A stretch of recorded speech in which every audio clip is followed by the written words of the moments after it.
Alice, Njoroge Wainaina, the Honorable MP for Kenny, would have advised the Honorable Mutuse that he sold me this land in the year 2015.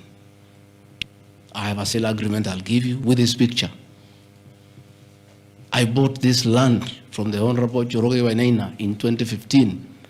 I was not even a member of parliament. Yet he has appended his signature that I should be impeached and go home for having corruptly bought 40 acres of land in Kakuret.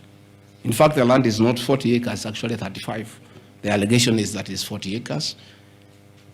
But that land is 35 acres.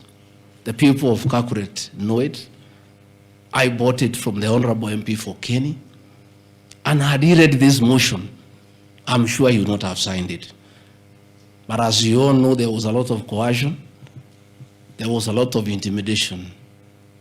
And I'm sorry that I'm told the Honorable Wainaina is admitted in hospital because of threats, coercion. He is being forced to hang a brother against his will and his conscience. These are the lies that Mutuse brought to the National Assembly, and asking the people of Kenya to get rid of the Deputy President of the Republic of Kenya based on lies. I have seen another ridiculous allegation that the Honorable Gachagua, Deputy President of the Republic of Kenya, has since becoming Deputy President, acquired 80 acres of land in Meru.